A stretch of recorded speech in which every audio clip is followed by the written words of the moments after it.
you are doing well. Okay, as far as our discussion is concerned, हमने last class में eukaryotic cell start किया था, ठीक है। और हमने सबसे पहले जो चीज़ पढ़ी थी वो थी डिफरेंस और important facts of differences between prokaryotic and eukaryotic cell in general, ठीक है ना। सबसे पहले जो हमने पढ़ा था वो ये था कि प्रोकैरियोटिक सेल और यूकैरियोटिक सेल में कौन कौन से प्रोमिनेंट डिफरेंसेस होते हैं। जैसे membrane bound organelles prokaryotic cells में नहीं पाए जाते, जबकि eukaryotic cell has membrane bound organelles in it. Okay, उसके बाद एक चीज हमने और पढ़ी थी उसी में कि cytoplasmic streaming is never seen in prokaryotes, it is seen in eukaryotes, right. Then nucleus वाला पॉइंट तो था ही कि nucleus is absent in prokaryotic cells, present in eukaryotic cells, right. और भी कई सारे डिफरेंसेस थे जो हमने पॉइंट आउट किए between prokaryotic and eukaryotic cell, right, in general. उसके बाद we moved on to the next topic of ours, right, that is describing plant cell and animal cell in detail. Okay, so when we described plant cell and animal cell in detail, we pointed out differences between those two also. हमने जब plant और animal cell को describe किया तो हमने उधर भी क्या पॉइंट आउट किए, डिफरेंसेस पॉइंट आउट किए। जैसे कि centriole is a structure which is present in animal cells but absent from plant cell. फिर cell wall is present in plant cell but absent in animal cells. Animal cells have many small vacuoles while plant cell has single large vacuole. Plastids or organelles like amyloplast or chloroplast are present only in plant cells, they are never present in animal cells, right. Then plasmodesmata, which is also called intracellular bridge connection, is absent from or in animal cells but present in plant cells in order to provide connection between adjacent plant cells. तो ये जो सारी चीजें थी ये difference के तौर पे हमने एनिमल और प्लांट सेल्स में देखी डायग्राम के साथ, ठीक है ना। अब हमने कल भी प्लांट और एनिमल सेल को डिस्क्राइब करते हुए लास्ट लेक्चर में भी हमने कहा था कि each and every structure that you see in plant and animal cell as an example of eukaryotic cell will be described in detail one by one, right. So that's what we are going to do from today's lecture up to the end. Okay, why I am saying up to the end? Because if we are done with this topic, that is components of eukaryotic cell, we are done with this particular chapter, that is cellular organization. As I am saying repeatedly right from the first class कि when we study or when we learn cell organization, we basically learn what? Two things: structural details of prokaryotic cell and structural details of eukaryotic cell in general.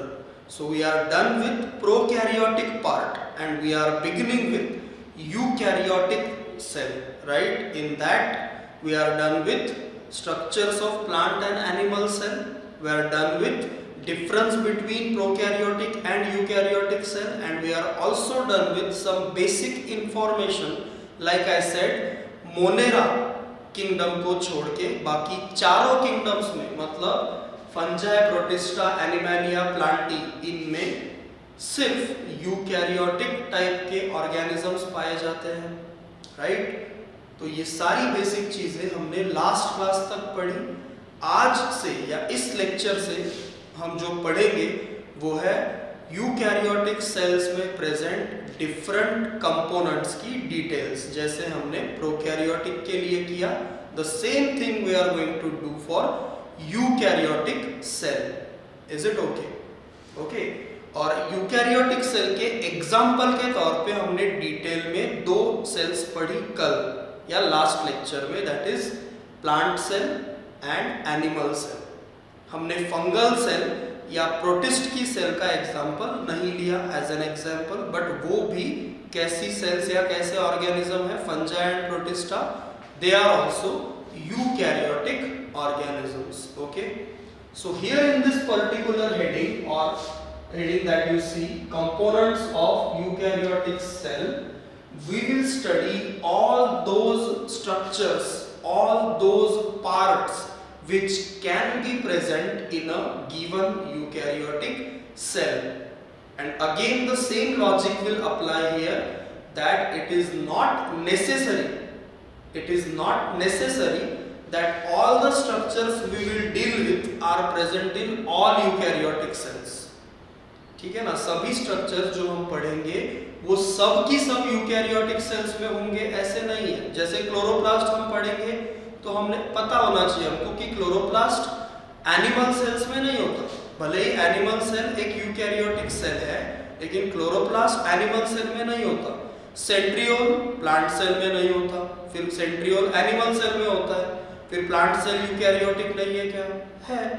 लेकिन logical बात यह है कि हम उन सभी structures को पढ़ते हैं जो किसी ना किसी यूकैरियोटिक सेल में हो सकते हैं। उनमें से कई स्ट्रक्चर्स कंपलसरी हैं जो सभी यूकैरियोटिक सेल्स में विदाउट फेल पाए जाते हैं, और कुछ ऐसे भी हैं जो स्पेसिफिकली कुछ यूकैरियोटिक सेल्स में पाए जाते हैं। तो दैट ये लॉजिक हमेशा हमारे दिमाग में रहना चाहिए, राइट? मैंने तुमको पहले भी बताया है कि जनरल स्ट्रक्चर पढ़ना मतलब हर एक पॉसिबल कंपोनेंट को पढ़ना।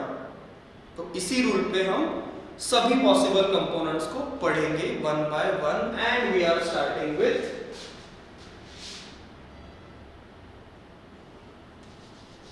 we should give the number so that it will be clear. First component that we are starting with is cell wall. Okay, याद करो हमने जब प्रोकैरियोटिक सेल को डिस्क्राइब किया था तो हमने सबसे पहले जो पढ़ा था वो था सेल एनवलप, जिसके 3 हिस्से हमने किए थे, ग्लाइकोकैलिक्स, सेल वॉल और सेल मेम्ब्रेन। अब यहाँ पे हम जिस सेल को पढ़ रहे हैं वो है यूकैरियोटिक सेल, और यूकैरियोटिक सेल में कभी भी ग्लाइकोकैलिक्स या कैप्सूल या स्लाइम लेयर जैसी चीज नहीं होती। ठीक, तो outer most layer that can be present in a eukaryotic cell is cell wall. Okay, ना बेसिक चीजों से शुरू करते हैं one by one. In eukaryotes, ठीक है ना, यूकैरियोट्स में cell wall is present अमॉन्स्ट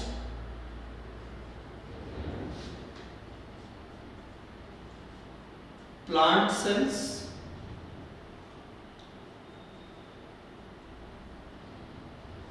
fungal cells and some protists, while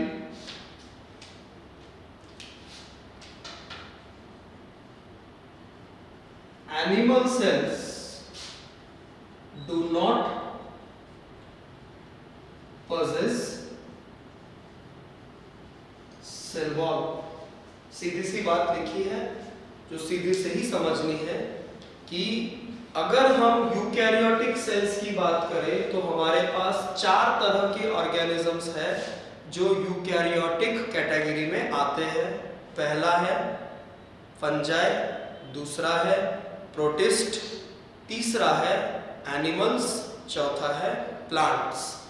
इनमें से किन किन में सेल वॉल होती है या हो सकती है और किन में नहीं होती, ये यहाँ लिखा हुआ मिलेगा। क्या दिखता है? कि in eukaryotes cell wall is present amongst plant cells and fungal cells, मतलब सभी प्लांट सेल्स में और सभी तरह की फंगस में, फंजाई एक ग्रुप है, उनमें सेल वॉल पाई जाती है। लेकिन सबके सब प्रोटिस्ट्स में, मतलब सभी तरह के प्रोटिस्टा किंगडम को बिलोंग करने वाले सभी ऑर्गेनिजम्स में सेल वॉल हो जरूरी नहीं है। कुछ में होती है और कुछ ऐसे भी प्रोटिस्ट ग्रुप को बिलोंग करने वाले ऑर्गेनिजम्स हैं जिनमें सेल वॉल नहीं पाई जाती। और रहा सवाल एनिमल्स का, तो किसी भी एनिमल सेल में none of the animal cell has cell wall of any type. That's the first thing explained कि amongst eukaryotes animal cells never possess cell wall. Certain protists possess cell wall, while cell wall is definitely present in plants and fungi. Is it okay? Now, second aspect, we are moving on to the second aspect about cell wall. If present, okay, if present अगर है तो cell wall is mainly protective in function and particularly in plant cells. Okay, particularly in plant cells, it prevents excessive entry of water and hence prevents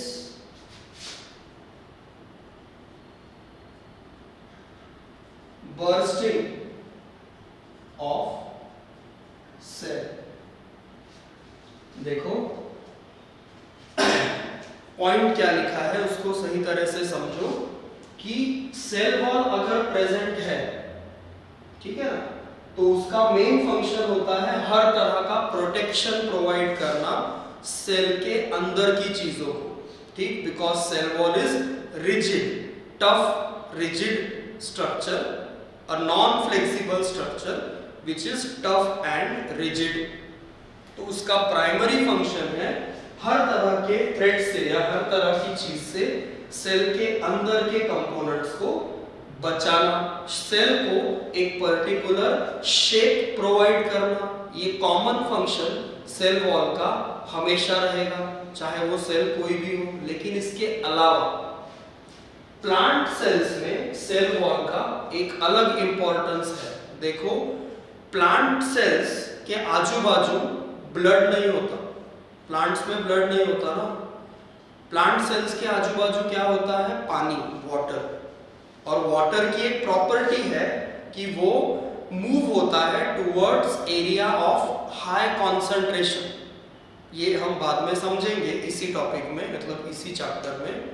osmosis कहते हैं उसे, कि water जो है वो ज्यादा सॉल्ट कॉन्सेंट्रेशन वाली तरफ मूव होता है हमेशा। इसी को ऑस्मोसिस या तुम डिफ्यूजन नाम से जानते हो। वो क्या है और इनमें फर्क क्या है, इसी को हम पढ़ेंगे इसी चैप्टर के अगले हिस्से में, मतलब सेल मेम्ब्रेन में, राइट। फिलहाल तुम इतना समझो कि वाटर अगर सेल के अंदर, प्लांट की सेल के अंदर कंटिन्यूअसली एंटर हुआ तो क्या होगा, जाहिर सी बात है, cell will swell, right, because water is entering into the cell, तो सेल विल स्वेल। और सेल अगर कंटिन्यूअसली स्वेल होती गई तो एक पॉइंट आएगा कि वो फूट जाएगी, बर्स्ट हो जाएगी। लेकिन क्योंकि सेल वॉल एक रिजिड स्ट्रक्चर है, सेल वॉल एक टफ स्ट्रक्चर है, नॉन फ्लेक्सिबल स्ट्रक्चर है, वो वाटर की कंटिन्यूअस एंट्री सेल के अंदर नहीं होने देता। और सेल को एक लिमिट से ज़्यादा स्वेल नहीं होने देता, जिसकी वजह से सेल के अंदर वाटर की कंटिन्यूअस होने वाली एंट्री रुकती है और सेल बर्स्ट होने से बचती है। कौन सी सेल? Plant cell. इसीलिए हमने यहाँ क्या लिखा है कि particularly in plant cell it prevents excessive entry of water and hence prevent bursting of a cell. ठीक, इसके अलावा ये फंक्शन अगर छोड़ दिए जाए, दो protection and prevention for bursting of a cell, इसके अलावा cell wall also helps in formation of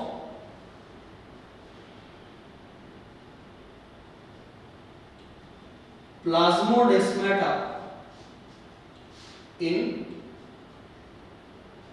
plants and also helps in long distance transport of water through xylem।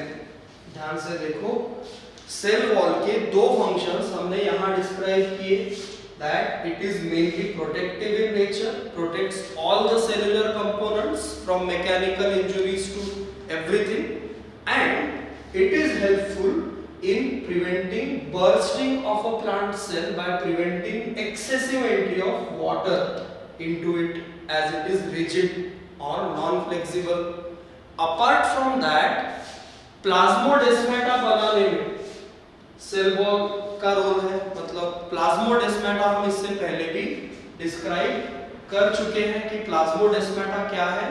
Plasmodesmata are the kind of cellular और intracellular bridges that connects adjacent plant cells, right. तो adjacent plant cells को connect करने वाला ये जो plasmodesmata type का bridge है, वो किस चीज से बनता है? तो वो बनता है externally cell wall से। That's why here we are writing or saying कि cell wall also helps in formation of plasmodesmata as far as plants are concerned। और दूसरी और एक important बात कि cell wall helps in a long distance transport of water through xylem। अब सबको पता है कि जो xylem है, ठीक है ना, जो जाइलेम है वो किस काम आता है? तो xylem is a vascular tissue present in plants and it works for transport of water. तो जाइलेम की सेल्स की जो सेल वॉल है, जाइलेम क्या है? जाइलेम एक तरह का टिश्यू है जो प्लांट की बॉडी में प्रेजेंट होता है। और वो कैसा टिश्यू है? कंडक्टिव टिश्यू, मतलब वाटर को कंडक्ट करने वाला। और वाटर को कंडक्ट करते समय जाइलेम की सेल्स कि जो सेल वॉल है, it has a very important role to play as far as transport of water is concern. Okay, that's how exactly it is done we should learn, but we will definitely learn it not in this chapter. There is a chapter called water relations, okay, and transport in plants. एक dedicated chapter है जिसका नाम है transport in plants, okay. उसमें हम detail में पढ़ेंगे कि कैसे जाइलेम का रोल वाटर के कंडक्शन में है, या कैसे जाइलेम वाटर को प्लांट के डिफरेंट हिस्सों में कंडक्ट करता है, ट्रांसपोर्ट कराता है। अभी सिर्फ रेफरेंस पॉइंट इतना याद रखो और समझो कि जाइलेम के थ्रू जब वाटर का ट्रांसपोर्ट होता है तो उस ट्रांसपोर्ट में जाइलेम के सेल्स की कौन सी चीज या कौन सा पार्ट हेल्प करता है? Cell wall. Cell wall of the xylem helps in the long distance transport of water through it. Is it okay? इसके अलावा भी हम कुछ लिख सकते हैं यहाँ पे कि in many parts of plant body like leaf, bark, bark मतलब stem, etc. There is a presence of chemicals like cutin, ये एक तरह का वैक्स है, या फिर सुबेरीन, ये भी एक तरह का वैक्स है, या फिर लिग्नीन, okay, which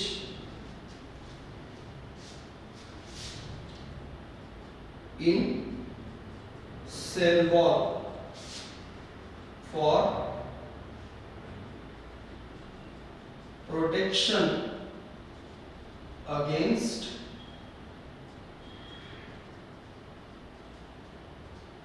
transpiration and providing more strength. See this point again. What is written? In many parts of the plant body, plant body के कई सारे हिस्सों में, जैसे कि लीफ में, जैसे कि स्टेम में मतलब बार्क में, क्या प्रेजेंट होता है? डिफरेंट केमिकल्स, केमिकल्स के कुछ नाम यहाँ लिखे हैं, you should focus on them, like here you can see cutin, lignin, suberin, okay. Lignin, cutin, suberin थोड़े अजीब है क्योंकि आप शायद पहली बार इनको सुन रहे होंगे, जैसे जैसे सुनेंगे नॉर्मल हो जाएगा, ठीक है। ये जो क्यूटीन है या ये जो सुबेरीन है, ये क्या है? वैक्स के प्रकार है। वैक्स तो जानते हो, बट ये वो वाला वैक्स नहीं है जो मोमबत्ती में होता है, ठीक है ना, वो अलग वैक्स है, उसको बी वैक्स कहते हैं। बट वैक्स का ही एक टाइप है ये क्यूटीन या सुबेरीन। वैक्सेस मतलब बायोमोलेक्यूल वाइज अगर हम कहें तो वैक्स मतलब लिपिड्स, फैट्स होते हैं, ठीक है ना।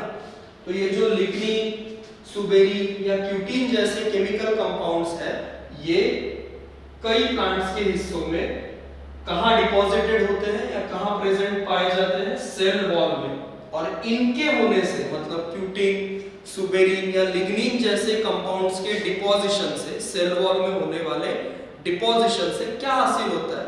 तो एक्स्ट्रा स्ट्रेंथ मिलती है उस प्लांट पार्ट को, या फिर उस प्लांट पार्ट से होने वाला जो एक्सेसिव ट्रांसपीरेशन है, ट्रांसपीरेशन मतलब वाटर लॉस, ये तो तुम जानते होंगे। ट्रांसपीरेशन एक प्रोसेस है जिससे प्लांट बॉडी या प्लांट के सरफेस से वाटर इवेपोरेट होता है, ठीक है, in the form of water vapour.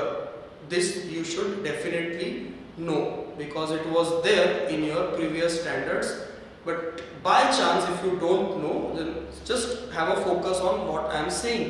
कि transpiration is a process of release of water in the form of water vapors from the plant body, धूप की वजह से या टेम्परेचर की वजह से। तो वो ट्रांसपीरेशन अगर एक्सेसिव हुआ, बहुत ज्यादा हुआ, तो क्या होगा? प्लांट की बॉडी में पानी की कमी हो जाएगी और उससे प्लांट मर जाएगा। तो ऐसा ना हो, इसलिए जो बहुत गर्म इलाके हैं, बहुत ज़्यादा टेम्परेचर जिस जगह है, जैसे डेजर्ट हो गया जहाँ पे टेम्परेचर पूरे साल भर बहुत ज़्यादा होता है, ऐसी जगहों पे जो प्लांट्स पाए जाते हैं, उन प्लांट्स में कुछ एक्स्ट्रा चीज़ें पाई जाती हैं, जैसे कि उनके जो हिस्से धूप के कांटेक्ट में आते हैं, मतलब जिनको हम एरियल पार्ट्स कहते हैं, जमीन के अंदर मतलब अंडरग्राउंड पार्ट, जमीन के बाहर मतलब एरियल पार्ट्स। तो एरियल पार्ट्स में क्या आता है? ब्रांचेस आती है, स्टेम आता है, लीफ आते हैं। तो इन सभी हिस्सों में से पानी का जो इवेपोरेशन है, वाटर का इवेपोरेशन मतलब ट्रांसपीरेशन, वो कम से कम हो और उनमें ज़्यादा से ज़्यादा पानी रुका रहे, इसलिए उनमें कुछ एडिशनल चीज़ें होती है, जैसे कि इस तरह के केमिकल्स का प्रेजेंस, जिसकी वजह से उनके अंदर से होने वाला वाटर लॉस या ट्रांसपीरेशन मिनिमाइज होता है या कम होता है, जो उस प्लांट को बचाए रखने में, बहुत ज़्यादा गर्म सिचुएशन में भी बचाए रखने में हेल्पफुल साबित होता है। तो फिर ये डिपोजिशन कहाँ होता है? ये डिपोजिशन होता है सेल वॉल में। That's why we are considering this fact here in a cell wall. Is it okay? So this is the thing that we should say as far as functions of cell wall is concerned. The next thing to see about cell wall is its composition. But I should tell you first कि कौन से cell wall का composition हम पढ़ेंगे।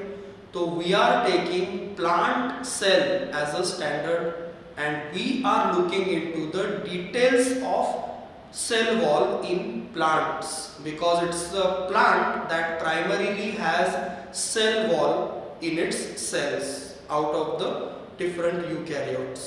Okay, so we are taking plant cell as a reference and we are discussing or dealing with detailed structure of plant cell wall. Is it okay?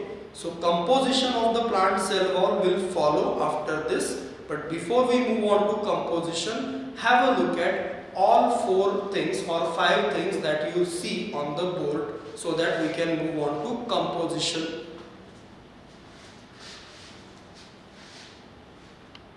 So as you can see now on the board, okay, there is a general composition of a cell wall.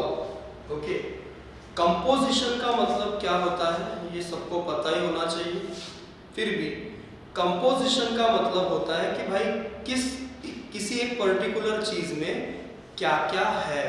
Like अगर तुम एक कुकरी show देख रहे हो, for example we are looking at some cookery show, तो वो cook बताता है ना कि इसमें क्या क्या डालना पड़ेगा। मतलब सब्जी है तो ये वाली सब्जी लगेगी, ये मसाले लगेंगे, इतना नमक लगेगा, इतना कांदा लगेगा, जो भी है। तो कांदा, नमक, मिर्च, मसाला, सब्जी, ये क्या है? All these are components, right. और कंपोनेंट्स की मात्रा कितनी कितनी है, ये अगर सब बराबर तरीके से डाली जाए तो एक चीज बनती है, डिश बनती है। तो उस डिश के अंदर के सब कंपोनेंट्स मतलब उस डिश का कंपोजिशन। उसी तरह से अगर सेल वॉल एक स्ट्रक्चर है तो सेल वॉल में क्या क्या है, मतलब सेल वॉल में जो भी चीजें हैं वो सब मिला के क्या होगा, सेल वॉल का कंपोजिशन। क्लियर? ठीक है मामला। तो फिर अब आप फिर से एक बार इधर देखो कि सेल वॉल का, और हम पहले भी कह चुके हैं, फिर से एक बार बता रहा हूं कि we are focusing on plant cells cell wall. Is it okay? And plant cell की सेल वॉल का जहां तक कंपोजिशन का सवाल है वो ये रहा। आप सबसे पहले इन चीजों पे फोकस करोगे कि as far as composition of plant cell wall और cell wall is concerned, it has 3 things. Matrix मतलब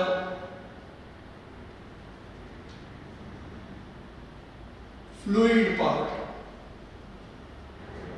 okay. Then second thing is microfibers, or you can say fibers only, okay. And third thing is, apart from matrix and microfibers, whatever present, that is other ingredients. तो किसी cell wall में 3 चीजों में हम cell wall के composition को divide कर सकते हैं, matrix, fibres and other ingredients. Is it okay? तो जहां तक सवाल है मैट्रिक्स का, तो देखो अगर सपोज करो कि फिर से वही वाला अपना पुराना एग्जांपल, एक इमारत बन रही है, एक बिल्डिंग बन रही है और उसके लिए हम एक पिलर बना रहे हैं। पिलर समझते हो ना, खंबा सीमेंट का जिसके ऊपर इमारत बनती है। तो ये जो पिलर है, उस पिलर में बीच में क्या होता है? लोहा होता है, राइट। लोहा क्यों होता है? क्योंकि लोहे के बिना पिलर बनाएंगे तो उसमें स्ट्रेंथ ही नहीं रहेगी। The iron rods provides strength, ठीक है ना। तो पिलर अगर इस चीज को हम रेफरेंस माने तो आयरन के जो रॉड्स है वो है फाइबर्स, ठीक। और जो कंक्रीट आजू बाजू में डाला जाता है आयरन रॉड्स के, जो गिट्टी सीमेंट डाला जाता है वो है मैट्रिक्स। एनालॉजी से ठीक से समझ में आएगा। तो सेल वॉल में कंक्रीट का काम कौन करता है? सपोज करो कि ये एक सेल वॉल है या सेल वॉल का एक डिपिक्शन है, ठीक है ना। तो फिर ये जो डॉट्स है ये क्या रिप्रेजेंट करते हैं? मैट्रिक्स, ठीक है। और पिलर के साथ अगर इसकी एनालॉजी समझो तो ये डॉट्स क्या है? कंक्रीट। यहां पे है सेल वॉल तो ये है मैट्रिक्स। और इस पर्टिकुलर कंक्रीट को स्ट्रेंथ प्रोवाइड कौन करता है या पकड़ के कौन रखता है? लोहे के रॉड्स। पिलर की बात करें तो लोहे के रॉड्स, और यहां की बात करें तो फाइबर्स, ठीक। तो फाइबर्स हो गया और ये मैट्रिक्स हो गया। ये तो कंपल्सरी कंपोनेंट्स है जो सेल वॉल में होते ही होते हैं किसी भी प्लांट की, ठीक, या इवन फंगस की, ठीक है ना। Fibres are embedded in a common matrix like iron rods are embedded in a concrete. Analogy ठीक है। तो वही हमेशा याद रखना कि cell wall has two compulsory components, matrix and fibres. Third component, that is other ingredients, is said to be other ingredients because they may be present, they may not be present. अगर present है तो इनमें से कोई होगा, लेकिन इनका presence जरूरी नहीं है हर तरह की सेल वॉल में। तो इसीलिए हम बार बार फिर से मैं बोल रहा हूँ एक बार कि if it comes to cell wall composition, matrix and microfibers इसलिए क्योंकि माइक्रोस्कोपिक होते हैं, बहुत स्मॉल, बहुत थिन होते हैं। That's why the term used is microfibers. You can directly say fibers also. Fibers because they are elongated, right? Elongated. So fibers and matrix are the compulsory components of cell wall, while third or optional component is this other ingredients. फिर matrix की अगर हम बात करें तो matrix या fluid part में क्या क्या होता है? तो सी, predominantly as it is fluid, predominant component should be water. सबसे ज्यादा मात्रा में पानी, एंड पानी के अलावा chemicals like hemicellulose. Hemicellulose is the brother of cellulose, as you can see for now. Structurally दोनों similar होते हैं but थोड़े से अलग, तो that's why cellulose को cellulose और इसे hemicellulose कहते हैं। hemicellulose के बाद pectin, lipids, proteins सब मिलके क्या बनता है? ये वाला डॉट वाला हिस्सा, मतलब मैट्रिक्स, ठीक है ना। ये डॉट डॉट वाला हिस्सा क्या है? मैट्रिक्स। इसमें क्या क्या है? इसमें है hemicellulose, pectin, lipids, proteins, water etcetera, जो यहाँ लिखा हुआ मिलेगा। इसके बाद ये जो नीली लाइंस है ये क्या है? फाइबर्स और माइक्रोफिब्रिल्स। ये किस चीज से बनी हुई है? तो अगर हम बात कर रहे हैं जैसे कि प्लांट सेल वॉल की, ठीक, तो प्लांट सेल वॉल की अगर बात करें तो these fibers or microfibrils are made up of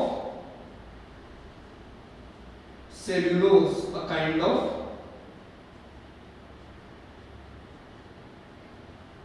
carbohydrate, okay. और अगर हम लगे हाथ बात करें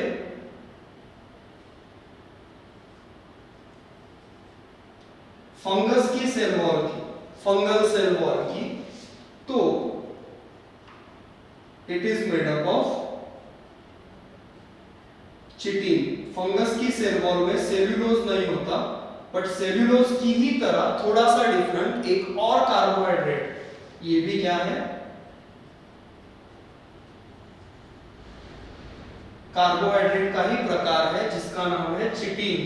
ये पहले भी हमारे डिस्क्रिप्शन में जा चुका है, शायद लास्ट क्लास में, कि chitin is a primary component of fungal cell wall and cellulose is a primary component of plant cell wall. तो ऐसा हम इन जनरल इसलिए कहते हैं क्योंकि सेल वॉल के अंदर जो फाइबर्स है वो सेल्यूलोज से बने हुए होते हैं as far as plant cell is concerned, and these fibers are made up of chitin as far as fungal cell wall is concerned.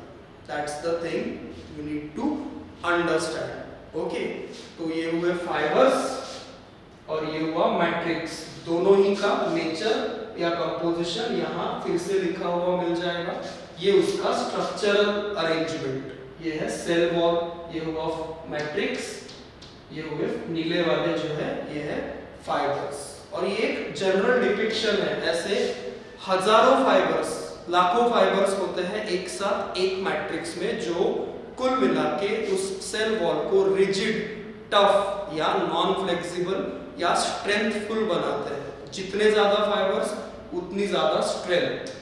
अब मैंने इससे पहले भी जब हमारा डिस्कशन हुआ है सेम लेक्चर में कि लिग्निन और क्यूटीन और suberin are the chemical compounds which present in cell wall in some parts of the plant body. Fourth point याद करो, इससे पहले पढ़ा हुआ कि in cell some parts of the plant body there is a deposition of chemicals like pectin, lignin, cutin और suberin और even tannins. ये उन केमिकल्स के नाम हैं जो कहाँ डिपॉजिटेड होते हैं, सेल वॉल में, लेकिन एज एन अदर इंग्रेडिएंट और एक्स्ट्रा इंग्रेडिएंट। मतलब ये हुआ इसका कि ये लिग्निन, क्यूटीन, सुबेरिन, ये जो केमिकल्स है ये हर प्लांट की सेल वॉल में हो या प्लांट के बॉडी के हर हिस्से में सेल्स की सेल वॉल में हो, ये जरूरी नहीं। इनका जो प्रेजेंस है वो स्पेसिफिक पर्पस के लिए होता है। अगर वो पर्पस है तभी ये केमिकल्स प्रेजेंट होंगे सेल वॉल में, अदरवाइज ये आपको cell wall of plant body में नहीं मिलेंगे। That's why they are written under the heading other ingredients may be present, may not be present as a component of cell wall in plants, but these two are definitely there, they will be present for sure in a plant cell. Okay, तो आपने बचपन से नहीं but previous standards में कई बार ये पढ़ा होगा कि plant cell wall is made up of cellulose, plant cell wall is made up of cellulose. So now you understand और now you should know why you say this that plant cell wall is made up of cellulose, because plant cell wall has fibres made up of cellulose.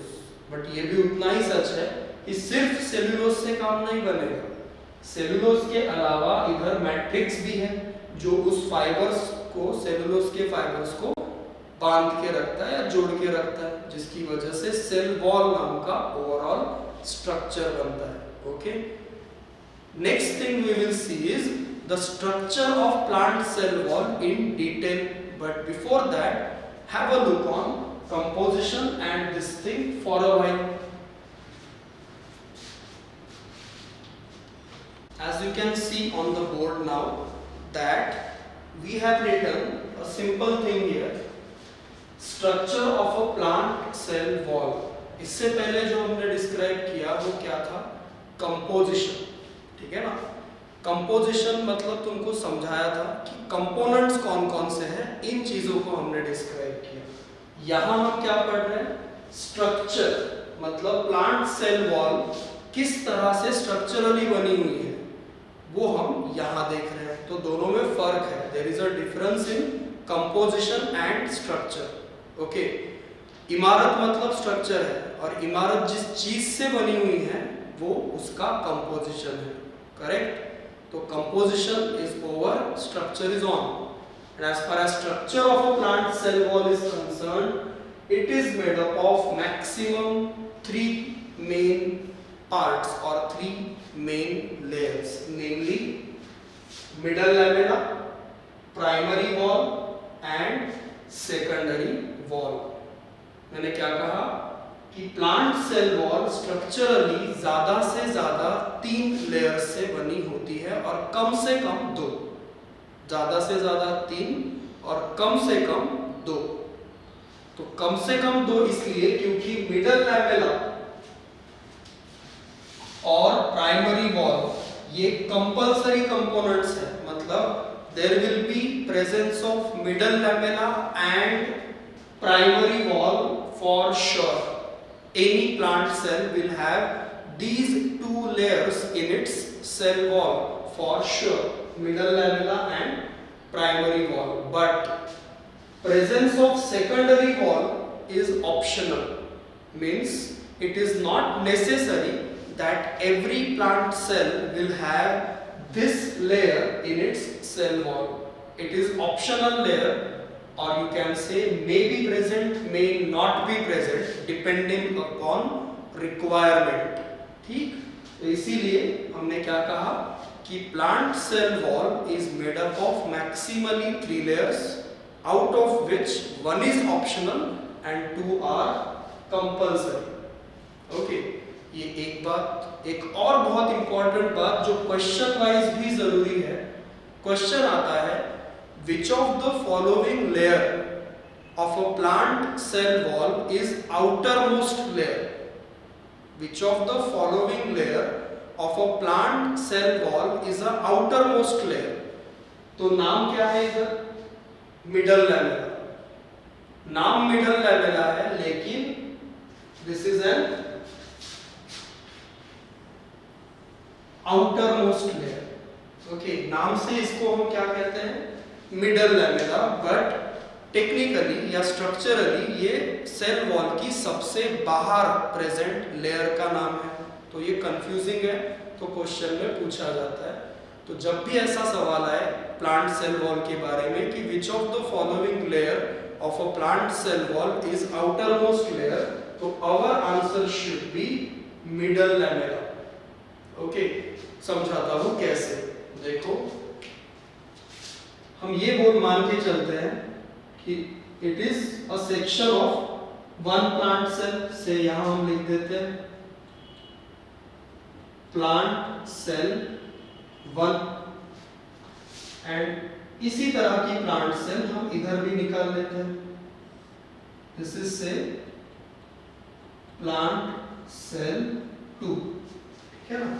तो ये plant cell 1 और plant cell 2 क्या हुई? Adjacent plant sales, दो आजू बाजू में present plant cells, adjacent का मतलब। और ये क्या हुआ? ये लाइन मतलब सेल वॉल। लेकिन क्या ये पूरी सेल वॉल है? ये जो लाइन है ये पूरी सेल वॉल नहीं है, यही तो हमको समझना है कि this line that is in the black colour, okay, is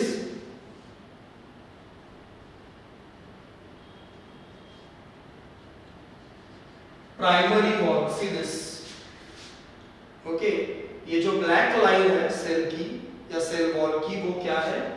primary wall है। अब सेल का साइटोप्लाज्म किधर है? ये सेल का, इस सेल का साइटोप्लाज्म है, और ये इस सेल का साइटोप्लाज्म है, करेक्ट। ये हुई सेल वॉल की कौन सी लेयर? Primary wall. अब ये जो जगह है ये खाली नहीं होती, ये जो 2 सेल्स के बीच की जगह है, यहां 2 हिस्सों में बटा हुआ एक और लेयर पाया जाता है जो इन 2 सेल्स को इंटैक्ट या पोजीशन वाइज बनाए रखता है। इस लेयर को हम कहते हैं मिडल लैमेला। ध्यान से देखो क्या बोला हमने कि plant cell 1 and plant cell 2 are adjacent plant cells which have their primary walls intact. See black line. But between the plant cell walls or primary walls there is another layer which is a part of cell wall itself. It is called middle lamella. अब देखो ये outer, ये black वाली blue वाली के नीचे है, इधर भी ये ब्लैक वाली ब्लू वाली के नीचे है, तो आउटर कौन हुआ, बाहरी कौन हुआ, क्योंकि ये तो अंदर का हिस्सा है, ये भी अंदर का हिस्सा है, तो बाहर कौन हुआ, आउटर मोस्ट कौन हुआ, मिडल लैमेला। दैट्स व्हाई इस मिडल लैमेला नाम की लेयर को हम सेल वॉल की आउटर मोस्ट लेयर कहते हैं। और मिडल लैमेला के नीचे कौन प्रेजेंट है, सेल वॉल की ट्रू लेयर। मतलब ट्रू लेयर क्यों बोलते हैं इसका भी मतलब मैं तुमको समझाता हूं, लेकिन थोड़ा सा अभी पोजीशन समझो कि ये जो प्राइमरी वॉल है ये मिडल लैमेला के नीचे है, इसलिए हम प्राइमरी वॉल को आउटर मोस्ट लेयर नहीं बोल सकते। समझ में आई ना बात? That's why what you are saying और what we are saying is middle lamella is the outer most layer and it acts as cementing layer between adjacent plant cells. देखो एडजेसेंट प्लांट सेल्स के बीच cementing connection provide करने वाला, मतलब दो ईंटों को जोड़ता कौन है, सीमेंट। तो इस तरह से, इस एनालॉजी से दो सेल्स के बीच की सीमेंटिंग लेयर के तौर पे कौन प्रेजेंट है, मिडल लैमेला। और ये position wise outer most layer है सेल वॉल की। तो ये दोनों चीजें यहां लिखी है हमने। पहली, it acts as a cementing layer between adjacent plant cells and it is an outer most layer position wise. और रहा सवाल कि ये मिडल लैमेला बना किससे है, या ये मिडल लैमेला कौन से केमिकल से बना हुआ है, तो see calcium and magnesium pectate. What is the chemical nature of middle lamella, ये भी क्वेश्चन वाइज इंपॉर्टेंट चीज है कि व्हाट इज द केमिकल्स और what are the chemicals that are present in middle lamella, or middle lamella of the plant cell wall is primarily consisting of, it is primarily consisting of, वहां पे भी देखो यहाँ पे देखो same ही चीज है, calcium and magnesium pectate is a chemical present in middle lamella that act as a cementing layer between adjacent plant cells and technically is a outermost layer of a plant cell wall. Now you see what is written for primary wall, जो लिखा है वही लिखता है कि primary wall is present beneath, under middle lamella। primary wall middle lamella के नीचे है, इधर वाला देखो या उधर वाला। and same thing is written here, this layer lies inner to middle lamella and it is made up of, जो इससे पहले हमने कंपोजिशन पढ़ा था मैट्रिक्स, फाइबर्स और अदर इंग्रेडिएंट्स वाला, तो वो मैट्रिक्स और फाइबर्स का डिस्क्रिप्शन इसको लागू होता है प्राइमरी वॉल को। और हमने कंपोजिशन में प्राइमरी वॉल का जो कंपोजिशन है उसे क्यों पढ़ा, क्योंकि see this thing, it is a true cell wall with thickness of 0.1 to 3 micrometer। ठीक है ना? तीनों लेयर्स में या तीन पॉसिबल लेयर्स में से true layer of the cell wall किसे कहा जाता है, या ट्रू सेल वॉल किसे कहा जाता है, प्राइमरी वॉल को। इसका रीजन ये है कि मिडल लैमेला डिपोजिशन से बनता है, मतलब चीजों को जमा कर करके, डिपॉजिट कर करके। सेकेंडरी वॉल भी डिपोजिशन से बनती है, लेकिन प्राइमरी वॉल कंस्ट्रक्ट की जाती है या बनाई जाती है, सेलुलोज को जोड़ जोड़ के बनाई जाती है, जमा करके बनाई नहीं जाती, कंस्ट्रक्ट की जाती है। There is a difference in layer formed by deposition and layer formed by construction. So out of the three possible layers of a plant cell wall, only primary wall is constructed in a true sense. That's why it is called true cell wall. ये भी question material है कि which layer of the plant cell wall is considered as a true layer, so always it should be primary wall. और एक question आता है इस पे कि out of the many layers present in plant cell wall, which layer particularly contains cellulose microfibers? So again answer should be primary wall. What is the component present in middle lamella? Answer should be calcium and magnesium pectate. See how many questions we can take out of it. Okay, so this is the thing you need to do. आपको यही करना है.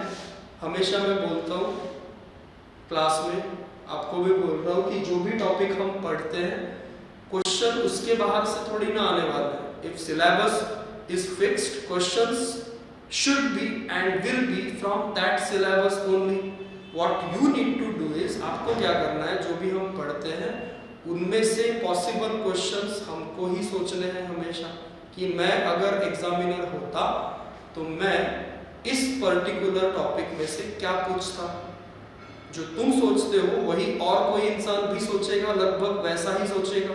तो हम अगर ये कर सकते हैं, हमने पढ़ी हुई चीज से अगर हम क्वेश्चंस खुद निकाल सकते हैं, तो we can achieve success in a more swift manner than others, right? This is a very basic and good thing to do. Take out the questions yourself from what you study and do this on daily basis in a continuous manner. Things will be much easier for you. Like अभी हमने यहाँ से 2-3 questions, 4 questions take out कर लिए, right? So this is the thing we need to do. That's what I'm saying. रहा सवाल why we say primary wall as true wall? I explained this because out of the three, only this layer is constructed, while middle lamella and secondary wall are formed by deposition but not construction. ठीक है? रेत का टीला बनाना, voluntarily बनाना मतलब construction. लेकिन हवा आई, रेत जमा हुई और उसका टीला बन गया, तो ये कंस्ट्रक्शन नहीं हुआ, ये हुआ डिपोजिशन. फर्क है ना, समझ में आई बात? That's the thing. Okay, deposition और कंस्ट्रक्शन में फर्क है. वही फर्क प्राइमरी वॉल को ट्रू लेयर बनाता है, बाकी दोनों को ट्रू लेयर नहीं बोलते हैं. That's the reason. Is it okay? रहा सवाल थिकनेस का, तो it can be anywhere between 0.1 to 3 micrometre as far as primary wall is concern. Okay, now secondary wall is optional as I said. अगर present है, that's why I said if present it lies inner to primary wall. मतलब अगर secondary wall heavy तो वो कहाँ रहेगी? इधर, inner to primary wall. See, this is secondary wall. But जैसे कि हमने कई बार पहले भी कहा, फिर से यहाँ लिखा भी है, इफ प्रेजेंट मतलब देखो इस सेल में नहीं है, इस सेल में है, दिखाने के लिए. इसका तात्पर्य ये है कि जरूरी नहीं कि सेकेंडरी वॉल प्रेजेंट हो. ये हो भी सकती है, नहीं भी हो सकती, लेकिन अगर है तो कहाँ होती है? Inner to primary wall. Is it okay? And किस चीज से बनी होती है? तो it varies. It may be made up of lignin, it may be made up of cutin, it may be made up of suberin, or even it may be made up of other things like pectin.